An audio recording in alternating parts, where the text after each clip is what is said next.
Oke, pada video kali ini saya akan membahas bagaimana metode power of three digunakan di dalam market dan konsep apa aja yang bisa kita hubungkan dengan metode power of three. Salah satunya ya bagaimana menggunakan power of three yang dihubungkan dengan candlestick. Jadi kalau teman-teman melihat ada candlestick bullish maupun bearish itu dihubungkan dengan power of three itu bisa ya. Karena power of three ini mempunyai tiga konsep utamanya. Tiga konsep utamanya itu apa aja?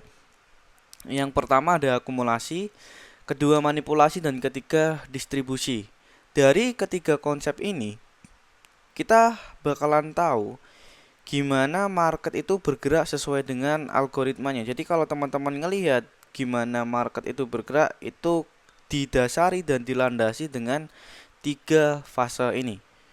Sekarang kita bahas mengenai pengertiannya dan masuk ke konsep-konsep dari tiga fase tersebut. Oke, kita bahas tentang pengertiannya terlebih dahulu. Power of three.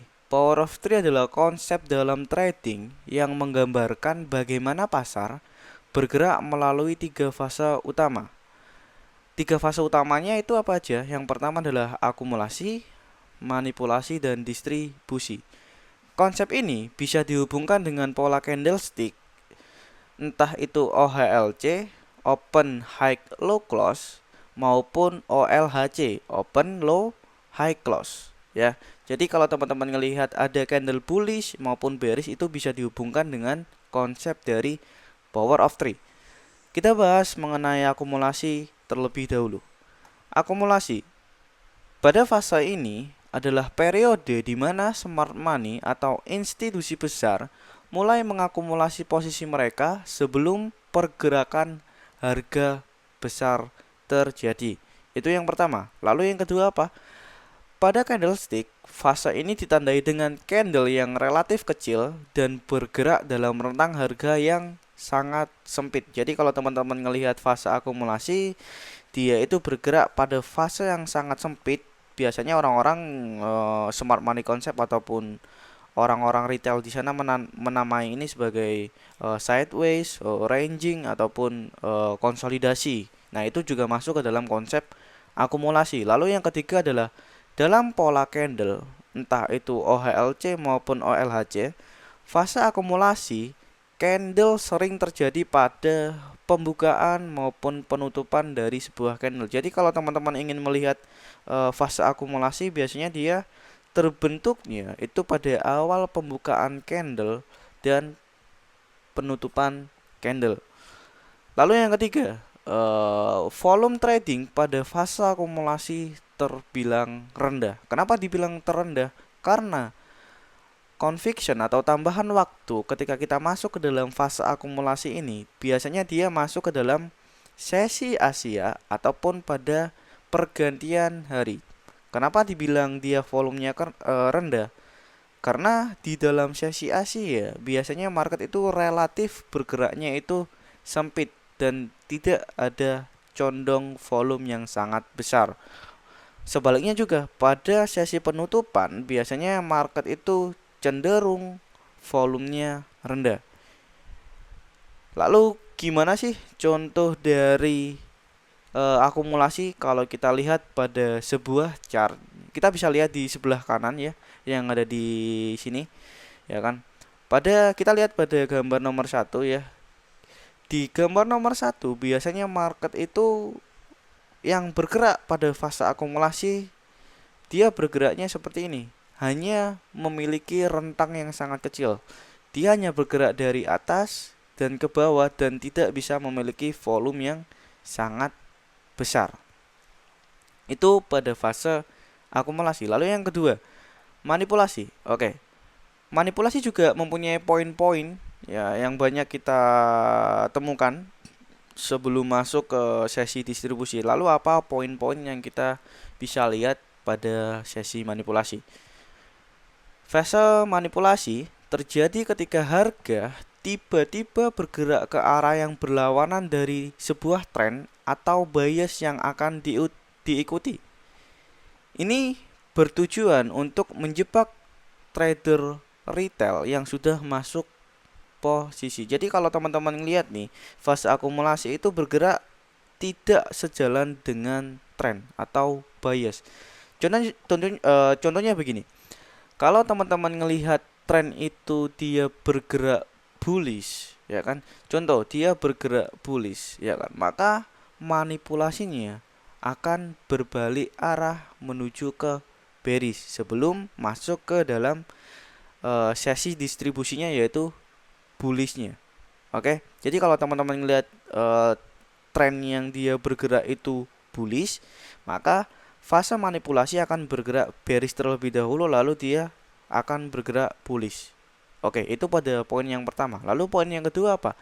Pada pola candlestick OHLC ataupun OLHC, fase manipulasi bisa terlihat sebagai candle dengan shadow panjang atau wick yang sangat panjang, menunjukkan adanya spike atau lonjakan harga yang tajam. Jadi kalau teman-teman ngelihat di sebuah candle bearish maupun bullish ya, entah itu pada time frame daily, weekly maupun monthly, dia biasanya kan mempunyai wick yang sangat panjang. Jadi kalau teman-teman lihat wick yang sangat panjang, itu adalah fase manipulasi dalam sebuah candle.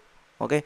Lalu yang ketiga adalah fase ini sering terjadi dengan volume yang tinggi, menunjukkan adanya lonjakan aktivitas pasar. Jadi ini sebuah warning utama kita atau sebuah pertanda kita sebelum kita masuk ke dalam sebuah market.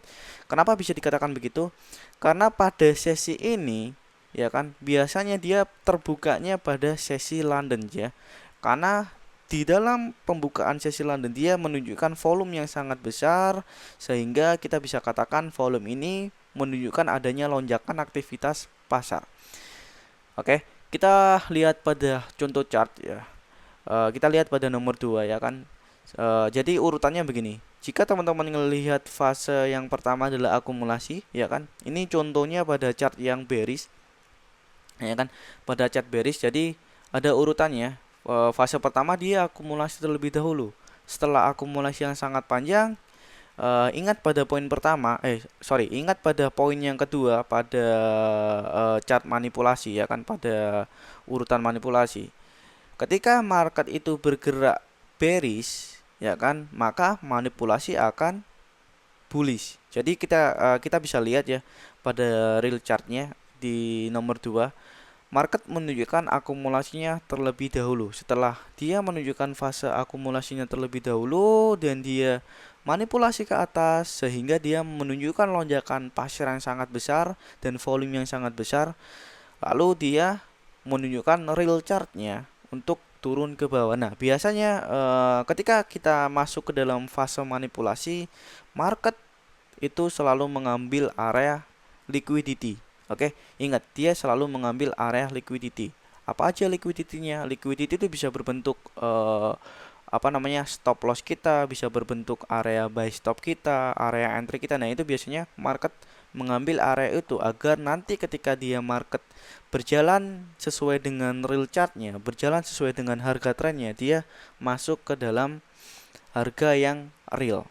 Oke, itu poin yang bisa kita ambil pada sesi manipulasi. Lalu yang ketiga apa? Yang ketiga adalah distribusi, ya kan? Distribusi kita bisa lihat dan kita baca di sini. Distribusi. Setelah fase manipulasi, pasar masuk ke fase distribusi di mana smart money mulai melepas posisi mereka untuk merealisasikan keuntungannya. Ya, itu untuk poin yang pertama. Jadi ketika kita masuk ke dalam fase distribusi, ini adalah fase di mana kita untuk melakukan entry posisi karena apa? Di dalam fase distribusi sudah tidak ada lagi fase pertama dan fase kedua. Jadi ini adalah real chart atau harga bergerak sesuai dengan algoritmanya. Lalu poin yang kedua apa? Poin yang kedua adalah pada candlestick, fase ini ditandai dengan pergerakan harga yang lebih besar dan volume yang meningkat. Kenapa bisa dikatakan begitu? Karena biasanya fase distribusi ini digabungkan dengan dua waktu bersamaan, ya kan? Kenapa bisa dikatakan dua fase ini bisa digabungkan dengan dua waktu yang bersamaan? Karena pada fase ini terdapat waktu London dan waktu New York itu berjalan seiringan dengan fase distribusi. Jadi kalau teman-teman ngelihat fase distribusi itu kenapa dia melonjaknya sangat-sangat kencang, biasanya dia itu dibarengi dengan waktu yang bersamaan. Ya kan, waktu bersamaannya apa tadi? Dia berjalan dengan fase waktu New York dan fase waktu London. Ya, itu untuk fase distribusi. Lalu yang ketiga apa? Dalam pola OHLC ataupun OLHC, candle biasanya menunjukkan tren yang sangat jelas. Ingat ya, sangat jelas dengan penutupan harga yang jauh dari harga pembukaan, yaitu fase akumulasi tadi, ya kan? Kan dia fase pembukaan mengonfirmasi pergerakan pasar itu bergerak ke harga tertentu atau ke area tertentu. Jadi kalau teman-teman ngelihat ya, ketika fase distribusi ini dibuka atau berjalan, biasanya dia bergerak dari fase pertama itu sangat-sangat jauh. Jadi contoh candlenya itu bergeraknya itu bearish ya, yang ada di contoh ini kan bearish ya. Kita punya tiga fase. Fase pertama adalah fase akumulasi, kedua itu manipulasi, dan ketiga itu distribusinya. Tiga fase ini tidak bisa kita rubah algoritmanya atau peraturannya. Jadi kalau teman-teman melihat, dia harus melewati fase manipulasi sebelum distribusi terjadi, ya kan? Karena apa? Karena yang kita mau adalah fase pembukaan harus dialami oleh akumulasi, ya kan? Fase pertama harus dijalani oleh akumulasi. Lalu fase yang kedua apa? Fase yang kedua harus dilakukan dengan manipulasi. Agar apa? Agar sebelum market berjalan sesuai dengan algoritmanya, dia sudah menjemput area stop loss ataupun buy stop ataupun entry posisi para retail sebelum dia berjalan dengan algoritmanya. Lalu yang ketiga adalah di fase distribusi ini, market selalu bergerak dari harga pembukaan dan dia melewati fase manipulasi. Nah, biasanya kita ya kan smart money itu entry posisi pada fase distribusi. Oke, itu untuk pengertian dari tiga konsep ini dan pengertian dari Power of Three. Oke, semoga teman-teman paham. Lalu kita masuk ke dalam apa sih rules-rules yang harus dipatuhi ketika kita masuk ke dalam konsep dari Power of Three, ya kan? Ya kan. Terus kita baca di sini ada rules yang harus dipatuhi ketika kita masuk ke dalam metode Power of Three, ya kan. Rules yang pertama apa? Rules yang pertama adalah identifikasi fase pasar, ya kan. Pastikan kita mengenali fase akumulasi, manipulasi, dan distribusi dengan jelas sebelum membuat keputusan trading. Oke, kita udah singgung di awal ya kan, kita harus paham kita masuk ke dalam fase mana sebelum kita memulai trading. Lalu yang kedua apa? Pahami bias atau tren, ya kan. Memahami arah tren membuat kita menghindari terjebaknya pada area liquidity dan pada fase manipulasi. Dengan kita memahami tren atau bias, kita tidak terjebak pada fase manipulasi. Karena apa? Karena contohnya seperti ini ya kan, kita masuk ke contoh bullish ya kan. Ketika kita memahami tren bahwasanya tren ini bergeraknya bullish, kita bisa antisipasi. Antisipasinya apa? Kita tidak menjadi liquidity. Karena apa? Karena pada fase manipulasi kita udah catat dan udah singgung di awal ya tadi, karena ketika dia masuk ke dalam tren bullish ya kan, manipulasi akan bergerak ke bawah. Sebaliknya juga, ketika market itu bergerak ke bawah, maka manipulasi akan bergerak ke atas. Itu untuk poin yang kedua. Lalu, poin yang ketiga adalah liquidity sebagai konfirmasi.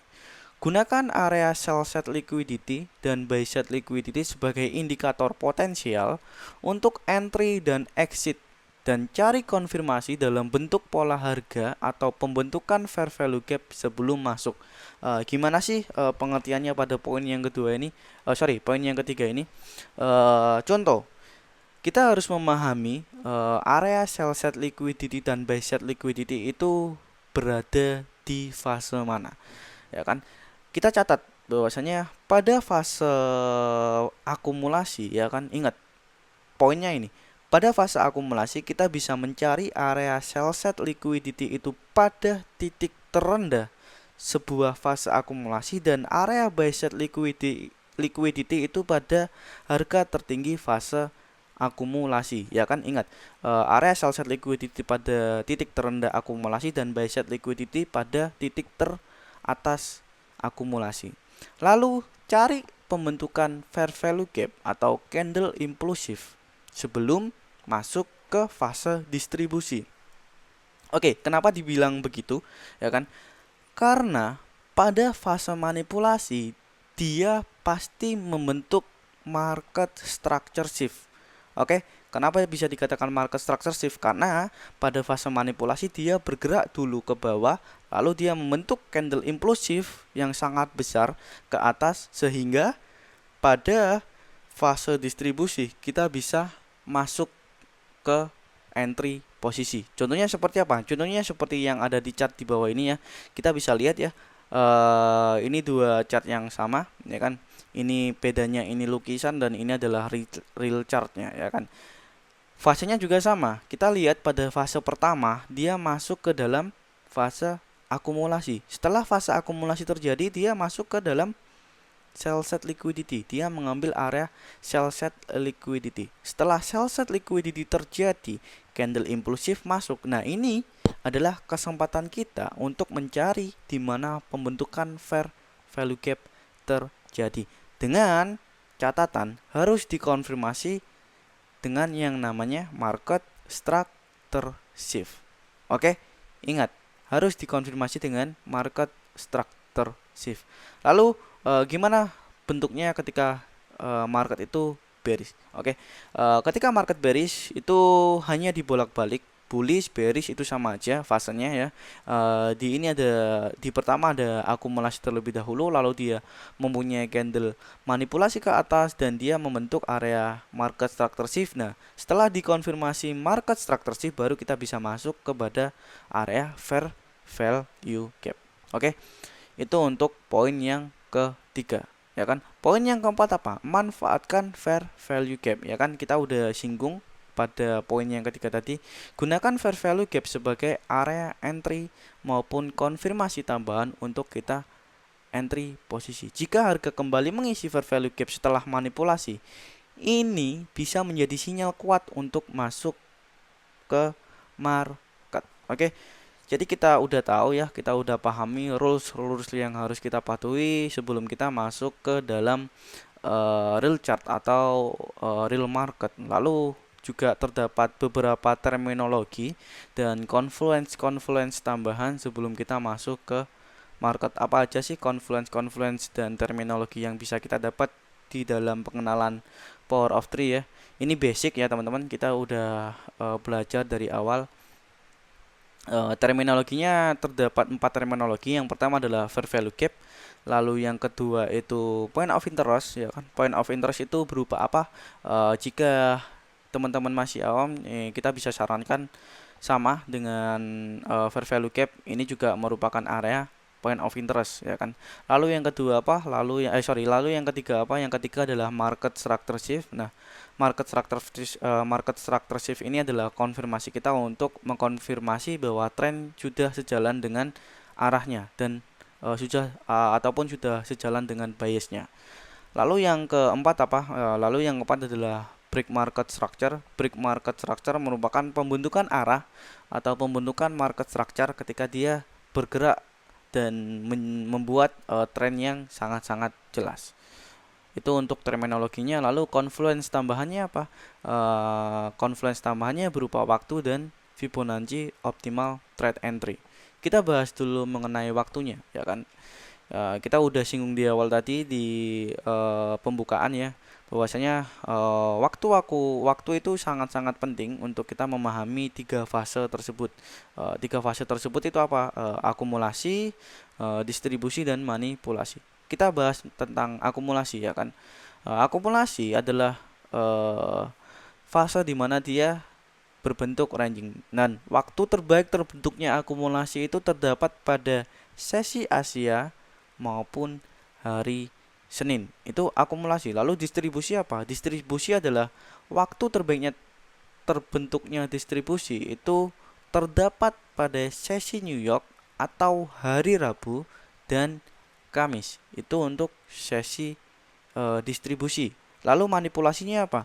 Sesi manipulasi itu bagusnya terbentuk pada sesi London atau hari Selasa. Oke, itu untuk confluence waktunya. Lalu confluence Fibonacci optimal trade entry-nya apa? Jadi gini, jika teman-teman melihat bahwasanya dia udah dikonfirmasi oleh market structure shift, kita bisa gunakan titik terendah dari manipulasinya hingga titik teratas candle impulsifnya. Jadi contohnya begini, ini market ketika dia bullish. Ketika market dia bullish, kita bisa menggunakan Fibonacci OTE atau optimal trade entry dengan menggunakan ketika market itu bullish, kita bisa tarik dari low sampai dengan high-nya. Itu untuk candle atau trend bullish, dengan catatan pullback-nya harus di dalam area PD range atau harus di bawah 0,5. Itu untuk penarikan Fibonacci OTE. Lalu penggunaan bearish juga sama ya kan. Penggunaan bearish juga sama. Ketika market itu bergerak bearish, kita bisa menggunakan dari titik teratasnya ya kan sampai dengan titik terendahnya yang akan mau pullback. Rulesnya juga sama, ketika dia pullback harus masuk ke dalam area PD range dan atau harus berada di atas 0,5 ya kan. Itu untuk confluence tambahannya berupa Fibonacci OTE. Lalu bagaimana metode power of 3 itu terbentuk dari sebuah candle, entah itu dia OHLC maupun OLHC maupun dia bullish maupun dia bearish. Oke, kita bahas ini adalah sesi terakhir sebelum kita tutup ya kan. Gimana metode power of 3 itu bergerak dari candle OHLC maupun OLHC. Jadi contohnya begini, ya kan, sebelum kita masuk ya, kita singgung dulu tentang time frame. Bagusnya ya kan, sebelum kita menggunakan metode power of 3 itu bagusnya digunakan pada time frame apa? Monthly, weekly, dan daily ya. Bisa kita lihat di sini ya. Kita bagusnya menggunakan power of 3 itu pada time frame daily, weekly, dan monthly. Kenapa bisa dikatakan dia bagus digunakan pada time frame tersebut? Karena pada time frame tersebut kita menghindari market structure yang tidak jelas ya kan, karena pada time frame tersebut juga itu merupakan high time frame dari sebuah market ya kan. Kita bagusnya menggunakan high time frame ketika menganalisa ya kan daripada menggunakan low time frame. Oke, sekarang kita masuk ke dalam sebuah metode power of 3 dan penggabungan antara pola candlestick entah itu OLHC maupun OHLC. Oke, kita bahas mengenai OLHC terlebih dahulu, teman-teman. Yang kita catat pertama tadi apa? Pada fase akumulasi merupakan fase awal pembukaan market. Jadi kita bisa notes ya kan. Fase pertama yang harus dialami sebuah candle OLHC itu adalah fase akumulasi, ya kan. Setelah fase akumulasi ini terjadi, ya kan, lalu dia manipulasi ke bawah. Ya, ini dia manipulasi ke bawah dan membentuk area wick yang paling terendah di sini.